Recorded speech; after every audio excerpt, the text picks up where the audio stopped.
Zereth und Reis. Zereth without his chains could just destroy the whole world. Nice, very interesting, especially since the part about the scroll sounds like my homebrew games, sages, who are the only ones with a chance to successfully read and cast forbidden magic. Yes, I remember that reminded Rise was like he's the only one who could read the ancient text in his scroll or some shit like that. And Zereth was supposed to be the disciple of somebody, and then he was like the disciple of Azir. Then he kills Azir, but Azir isn't released yet, I believe. When was Azir released? Yeah, so Azir hasn't been released yet, so I don't know if he's even gonna touch the Azir stuff here. But Zereth was like Azir's disciple, and then he killed him and usurped the throne or some shit like that. Welcome, and he's also, I believe, Shurima. Ladies and gentlemen, it is Targran. I'm here to bring you yet another episode of Lore of League of Legends. Go, Targran! This one will be something slightly different. We're going to talk about two powerful mages who've been pursuing magic power their whole lives. How is it different? Because it's mages and not like Yordles? Like, it's not different, it's just the lore. No matter what the cost might be to them.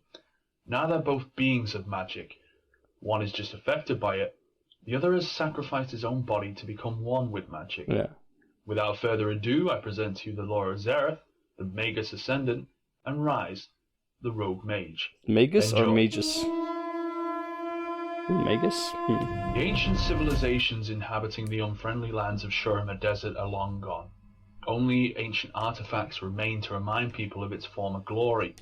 Not everyone needs them. Not everyone has forgotten about Shurima and its ways. Zereth used to be just another student of magic, spending his days in the Temple of the Falcon, where he was to work on his craft and bring it to perfection. He's trained with undying passion to make sure he will surpass his own limits, gain as much power as he could. He believed that gaining enough power would allow him to gaze into the history and find secrets of the universe. He spent his days closed within sandstone walls, surrounded by statues of magi ancestors, overlooking the training of the young generation. Unfortunately, he was not well understood by his companions. They used simple, safe spells, throwing balls of fire and magical ice, twisting power into physical weapons. It was a power that allowed Shurima to win over their enemies, but it was not enough for Zereth.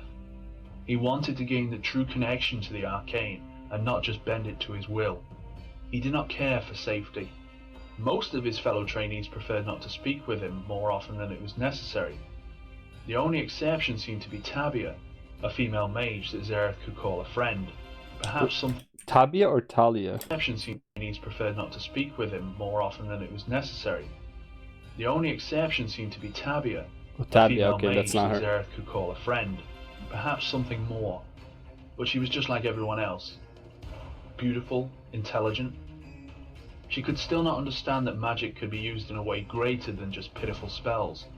She did not understand Zereth's view that magic needs only a vessel to hold it, not a mage's guiding hand. He continued his studies until he finally understood that there was just one obstacle on his way to infinite power: himself.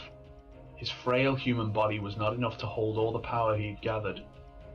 It was getting weaker, withered as Zereth increased in power. He knew he had to destroy his body and ascend into something greater than human, something better, a being of pure energy. He found an ancient ritual, and fully acknowledging the possibility of death, he entered the temple where he trained. It was the middle of the night, and so no one else could interrupt him. He raised his hands and formed arcane runes that he'd learned. Arcane fire sprung from his fingers, summoning a wild, almost hurricane-like wind around himself. Okay, it's hard. Okay, the arcane storm had crushed an ancient statue in front of Zereth. Now I remember, it's from shaking Warcraft. the whole temple and its foundations. With all of his power, he'd been holding the spell under control, and yet it was still a great effort for him. He was focused on holding the spell within his grasp when he suddenly heard a voice. It was quiet, barely hearable due to the storm of the magic surrounded him. But he knew the voice. Tabia, his only friend, the only person he had any feelings for. She was there to stop him. She begged him not to continue the ritual, to break it and return home with her. And for a moment he even considered it. Returning home was a nice perspective. Zereth managed to hold the spell under control, but he could not reverse damage that had been already dealt. Another statue, one that Tabia had been stood next to, had been damaged. It slowly leaned forward and suddenly fell down, crushing the young beautiful Magi underneath. Zereth screamed in pain, losing control over the spell. The walls of the temple began to crumble as a great sandstorm had arisen over Shurima. Everything he wanted to achieve was now gone, his efforts wasted, unless he could finish it right now. He hesitated. It was not an easy decision to make, but now it was either ascendance or death. He spread his arms and with all his power forced control over the ritual once again. A withering mass of arcane power had formed some semblance of a humanoid form. Yeah, so this is like very different to the lore that I remember. So I guess like, did they change the... Because someone did say in the comments for the Riot MMO video, they said that they massively changed their world in 2014, which is right before the Azir release.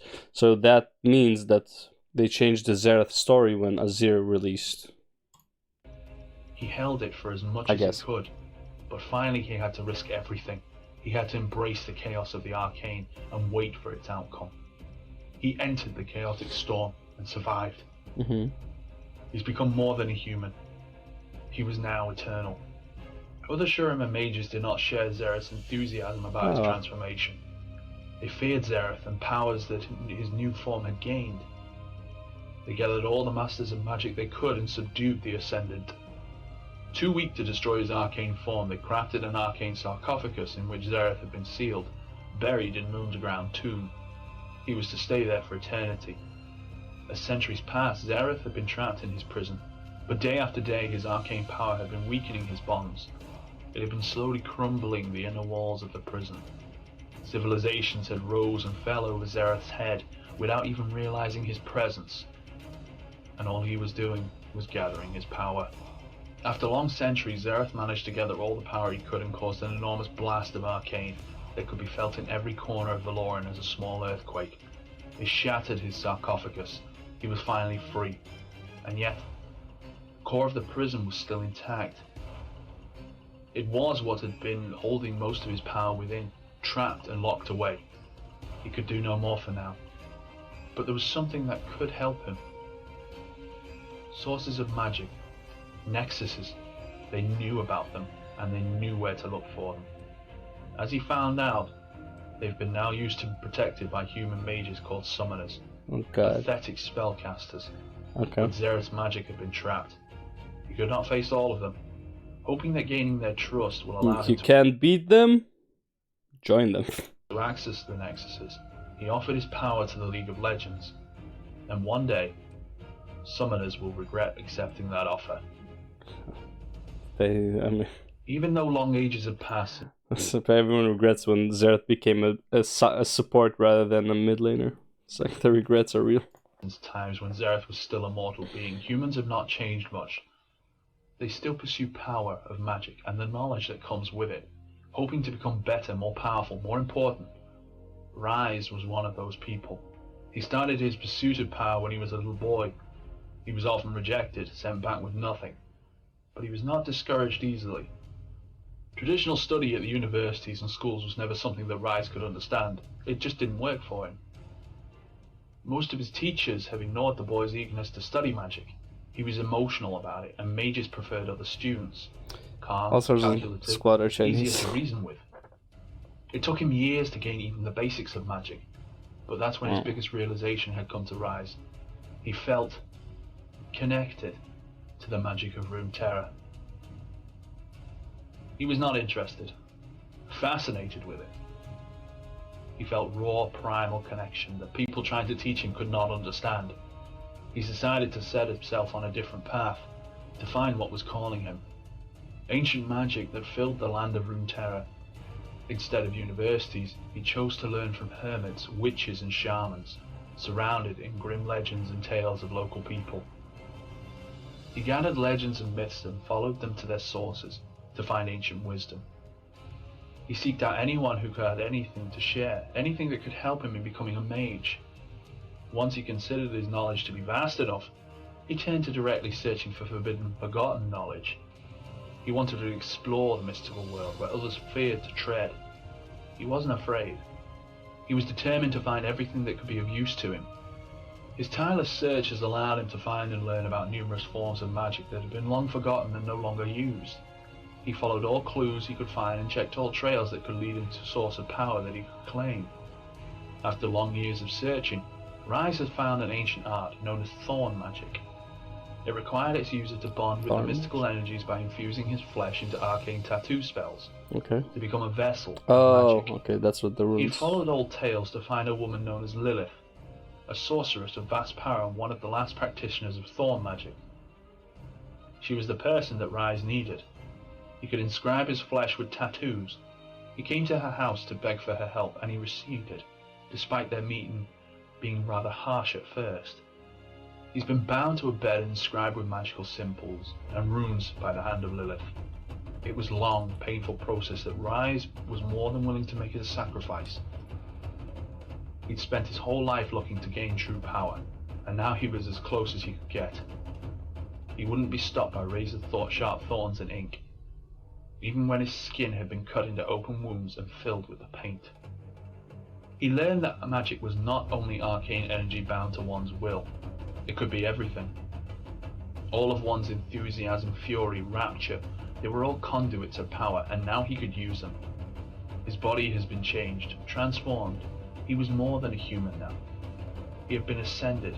He became the djinn from Aladdin. A conduit to magic energy. There in his mistress's house he found something else. An enormous ancient scroll, and he learned its secrets from Lilith. He should feel grateful for the gift of thorn magic. He should respect his mistress, but Riser had gathered vast knowledge throughout the years, listening to her words about the scroll's power. He knew that it could be a danger to the balance of Valora, especially in the wrong hands. He tried to reason with her, make sure that she would not use it, but he could do nothing to convince Lilith. The scroll was an abomination. He needed to take it away from her. It was too dangerous in her hands. He stole it and ran away, trying to hide from his former mistress's gaze. He now travels with the scroll on his back, guarding it with his life and unwilling to share its secrets with anyone. The only thing that he shares about the scroll is the fact that it cannot be destroyed by mortal hands.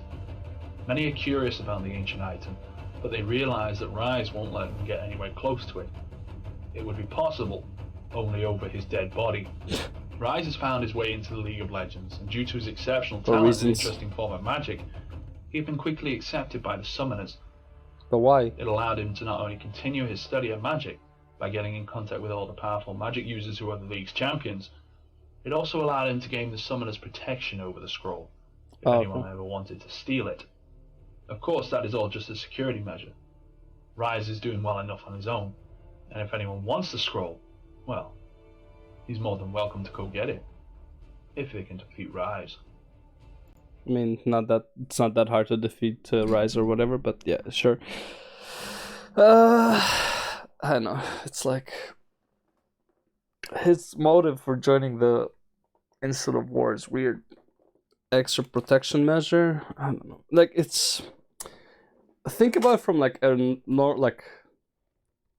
summoners are humans, right? They're amassing all of these fucking champions. They can literally, if they wanted to, they could just rule the world, just like that. Because like they amassed all these guys. It's like, well, you're under contract, so we summoned you, and you're not going to the Institute of War at this point. You're going to conquer the land. Good luck. It's like, right? It's like these summoners are super fucking dangerous. I don't know why everyone is letting them just like collect these insanely strong beings into one collective, and then it's just like, oh yeah, we can use them to settle dispute, but let's be real, you can also use them to conquer the world, and then there are no more disputes. They're just fucking monopolizing power in the world. Oh my god, man. Right, that was Xerath and Rise, and we'll do more later.